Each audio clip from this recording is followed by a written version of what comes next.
Le grand chercheur Emmanuel Todd, anthropologue et essayiste français, était l'invité de la chaîne Élucide sur la plateforme éponyme YouTube ce 11 février 2024. Vous trouverez le lien dans la description ainsi qu'un partage dans la playlist Science de cette chaîne. J'ai été immensément et fort agréablement affecté de bonheur sur les propos qu'il a tenus envers ses recherches actuelles dont il pense, à tort je crois, qu'elles ne vont pas aboutir.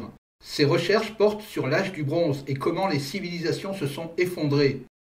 C'est très exactement le sujet de cette chaîne à laquelle vous êtes de plus en plus nombreux à vous intéresser et pour lequel je vous suis très reconnaissant.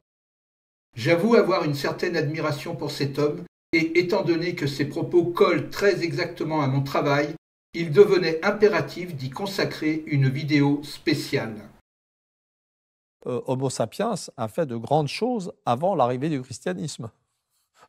L'invention de la ville, de la métallurgie, de l'écriture. Je veux dire, il y a eu une vie avant le christianisme d'Homo sapiens avec des groupes qui étaient intégrés de façon différente. L'individu était intégré à sa manière. Et d'ailleurs, le christianisme est né de l'effondrement de l'intégration dans la cité, comme un substitut.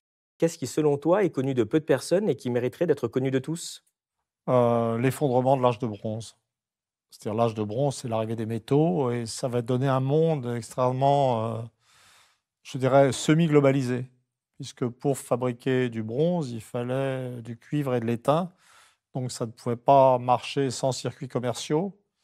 Et en fait, les cités mésopotamiennes qui avaient inventé l'écriture étaient au cœur en fait, de cette apparition de l'âge de bronze dont on va voir les effets économiques jusqu'au Danemark ou dans des mines de cuivre extraordinaires du sud de l'Oural, un monde extraordinairement vaste, complexe, etc. Et toutes ces civilisations se sont effondrées. Et donc c'était une sorte d'effondrement, une sorte de première tentative de globalisation commerciale. Et tout. Je suis fasciné par ça. En fait, je travaille sur le néolithique et l'âge du bronze actuellement.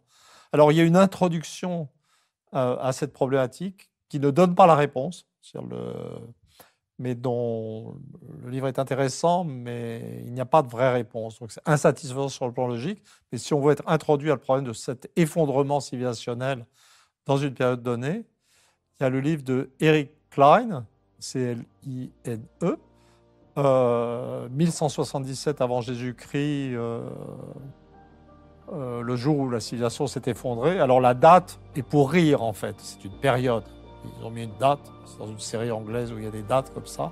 Et ça introduit au problème, mais ça ne nous donnera pas la solution.